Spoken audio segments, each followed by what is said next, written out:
प्रिय दर्शकों नमस्कार। जय श्री राम। आज का विषय है राहु की सामान्य दृष्टि और उस दृष्टि का प्रभाव।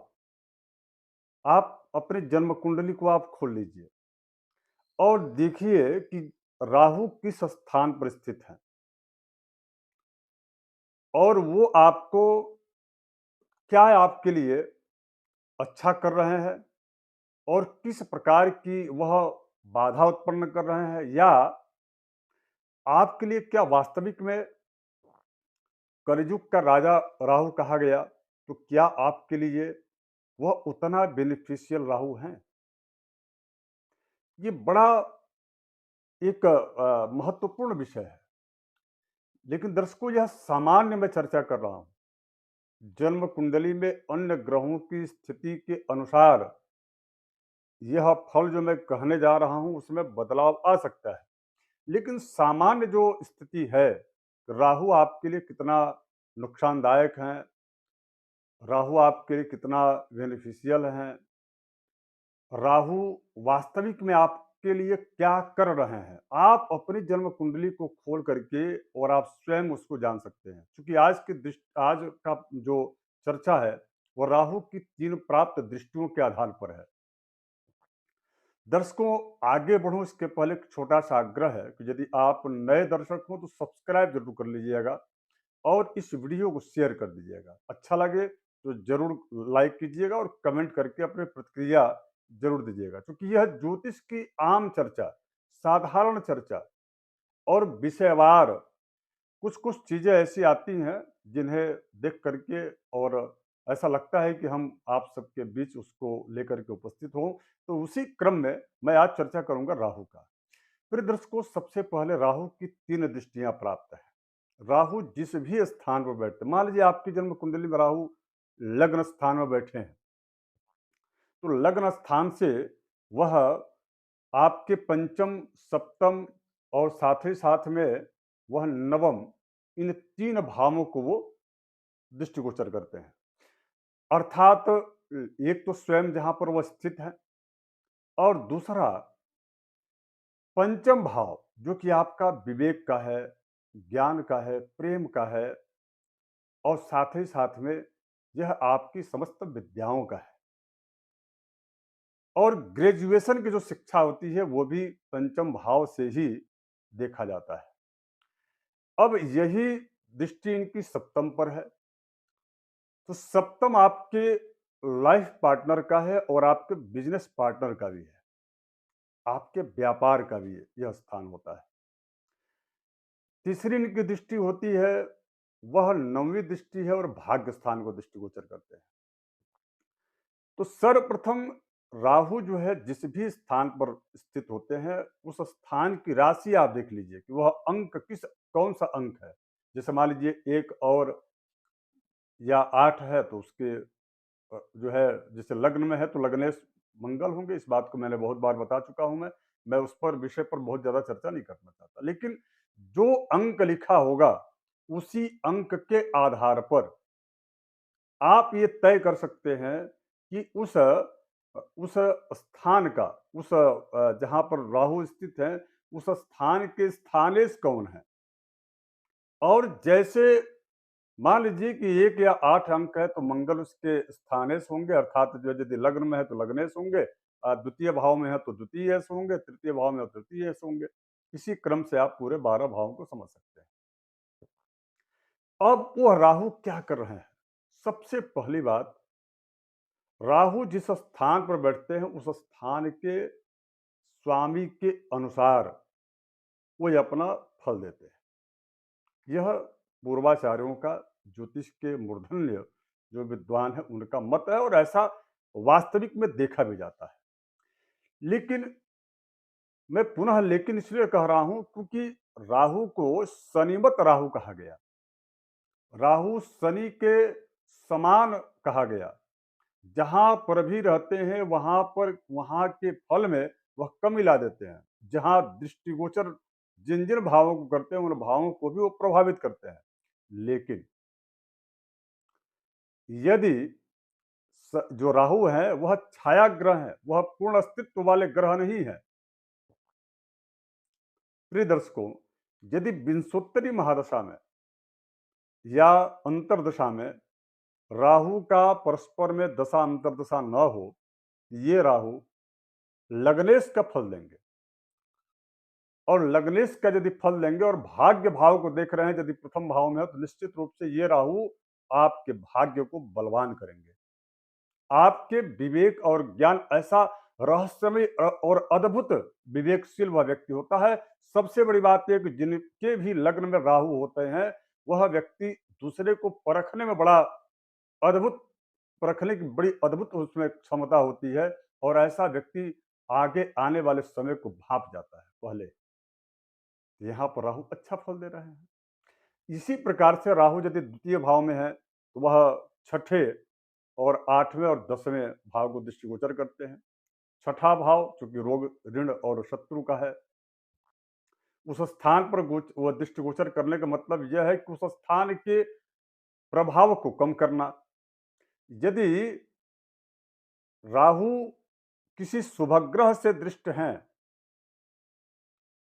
या किसी जो है, जो जिस स्थान पर द्वितीय भाव में बैठे हैं, दूसरे आपकी जन्म कुंडली के दूसरे भाव में, और उसके द्वितीय से यदि शुक्र और गुरु हैं, तो यदि इनकी दृष्टि षष्ठम पर हो रही, इसका मतलब यह कि उस व्यक्ति का संसार से में किसी से कोई शत्रुता नहीं रहती। सामंजस्य स्थापित करने में वह व्यक्ति बड़ा निपुण होता है। और वह व्यक्ति पूर्व जन्म में निश्चित रूप से किसी पुण्य कार्य को करते हुए अपने कुटुंबी जनों के जो है उनके भरण पोषण को करते हुए वह व्यक्ति यश को प्राप्त किया, कृत्य को प्राप्त किया। और इस जन्म में भी उसके कुटुंबी जन उसके सहयोगी जो है रहते हैं, और कोई कार्य उसका जो है हानिप्रद स्थिति में नहीं रहता, बल्कि सामान्य गति से उसका जीवन उत्तरोत्तर वृद्धि होते रहता है। और अष्टम स्थान में दृष्टि है इनका। यदि ऐसे लोग विदेशों में या विदेशों से संबंधित यदि कार्य करें, नौकरी करें, व्यवसाय करें, उसमें उनको बड़ा अच्छा लाभ होता है। दसम स्थान में की दृष्टि, मतलब प्रोफेशनल लाइफ को राहु जो है चार चांद लगा देते हैं। मैं केवल यहाँ राहु की अच्छाइयों की बात कर रहा हूँ। राहु निगेटिव भी फल देते हैं, मैं उनकी चर्चा किसी दूसरे कार्यक्रम में करूंगा, क्योंकि कार्यक्रम लंबा हो जाएगा। इसी प्रकार से यदि आपकी जन्म कुंडली में तीसरे स्थान में यदि राहु हैं, तो यहाँ पर राहु का अच्छा फल कहा गया है। पहली बात इसलिए क्योंकि 63 एकादशी राहु सर्वारिष्ट प्रशांत, ये यदि तीसरे, छठे और 11वें स्थान में यदि राहु रहते हैं, तो इनको बड़ा अच्छा शुभ माना गया है।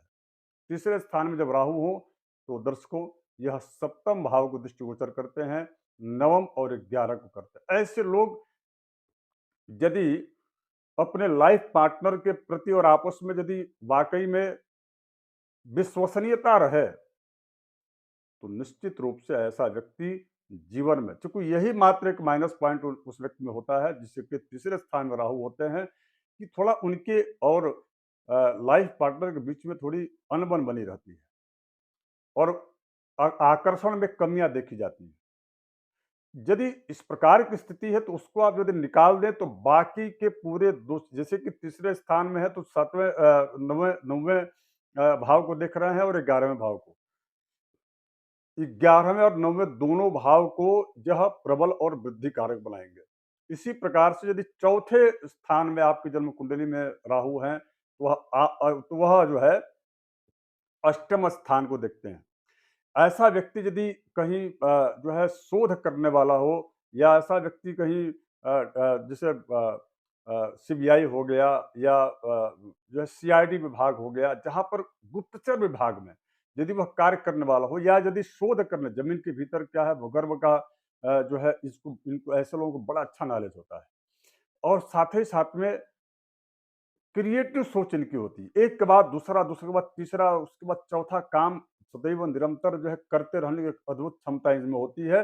और 12वें स्थान को यह दृष्टिगोचर करके यह व्यक्ति सब कुछ करते हुए, जिनके चौथे स्थान में राहु होते हैं, सब कुछ करते हुए सारी उपलब्धियां प्राप्त करने के बाद ऐसे व्यक्ति को वैराग्य हो जाता है, और यह व्यक्ति संसार के किसी भी प्रकार के इन चकाचौंध से अपने आप को दूर कर लेता है।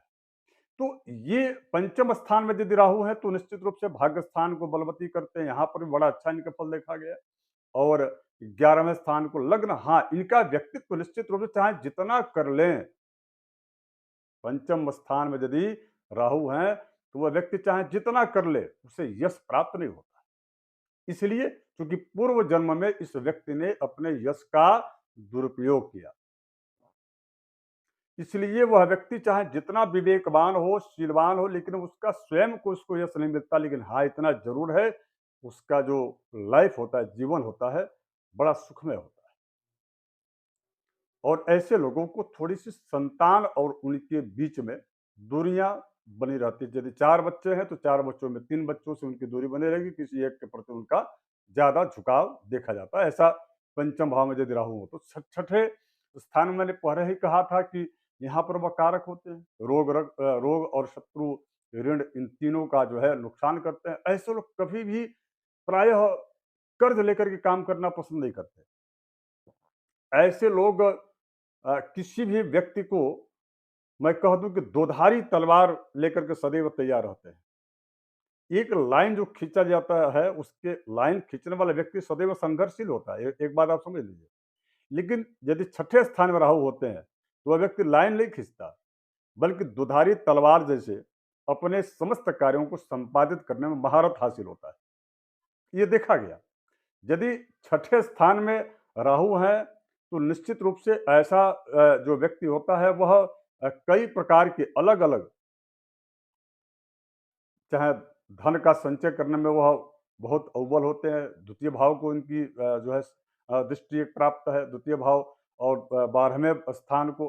तो इस तरह से देखा जाए, तो ऐसे जो लोग होते हैं, वो निश्चित रूप से धन का संचय बड़ा अच्छा कर लेते हैं, बड़े कृपण और कंजूस टाइप के होते हैं, लेकिन धार्मिक भी प्रवृत्ति के होते हैं। अब इसी तरह से अगर यदि सप्तम स्थान में हो, तो इनकी सप्तम स्थान में रहने का मतलब कि सप्तम जो दृष्टि है, वो लग्न पर इनकी पड़ती है। इस व्यक्ति का व्यक्तित्व रहस्यमय होता है। इनका कोई जल्दी पार नहीं पा पाता कि वाकई में यह व्यक्ति है क्या, करना क्या चाहता है, इसकी सोच क्या है। कहता कुछ और है, करता कुछ और है। ऐसा सप्तम भाव में यदि राहु हो, तो ऐसी ही स्थिति दिखती है।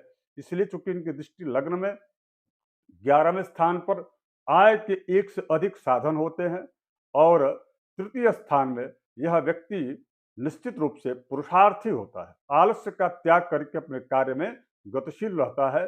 सप्तम स्थान में यदि राहु हो, तो अष्टम स्थान में यदि राहु हो आपकी जन्म कुंडली में, तो देखिए अष्टम स्थान से 12वें स्थान, दूसरे और चौथे स्थान, तीन स्थानों पर इनकी दृष्टि पड़ती है। यदि स्थान बल प्रबल है और राहु पर यदि शुभ ग्रह की दृष्टि है, तो ऐसे व्यक्ति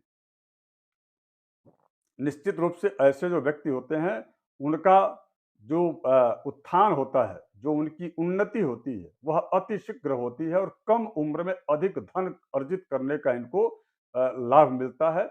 और एक बात जरूर है कि इनके स्वास्थ्य को लेकर के थोड़ी सी चिंता सदैव बनी रहती है, और ऐसे लोग प्रायः प्रायः किसी न किसी जो है राज रोग, जैसे कि मान लीजिए कि डायबिटीज हो गया, या मान लीजिए बीपी हो गया, अथवा कुछ ऐसा आंतरिक जो पाचन तंत्र से संबंधित रहता है, उस प्रकार की डिसीज इनको जो है परेशान करती है।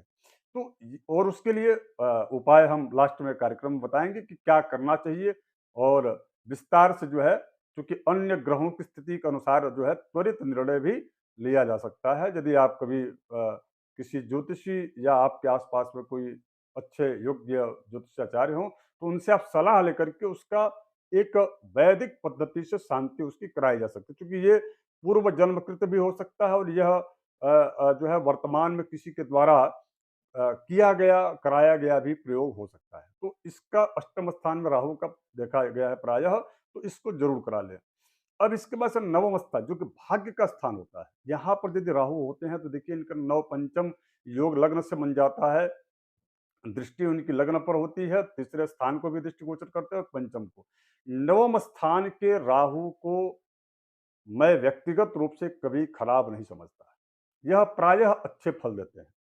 केवल मात्र इनका एक यदि खराब फल मैं कहूं, तो यह होता है कि ऐसा व्यक्ति बहुत जल्द भावुक होकर के अन्य लोग, जो लोग उनको नुकसान पहुंचाए रहते हैं, वो उन्हीं को सहयोग देने में लगे रहते हैं। तो इस प्रकार की स्थिति यहाँ देखी गई है यदि नवम स्थान में। तो बाकी जो है, इनकी दृष्टि चूंकि आपके व्यक्तित्व पर पड़ती है, तीसरे स्थान पर वह बैठ करके और आपके भाग्य को भी एक्टिव करते हैं, और उसके साथ साथ में यह पंचम भाव को भी एक्टिव करके संतान में कोई बाधा ऐसे लोगों में नहीं देखी जाती। इतना ज़रूर है कि अंतिम समय में इनकी सेवा के लिए इनकी संतानें उपलब्ध नहीं रहती हैं, इतना ज़रूर ये राहु करते हैं।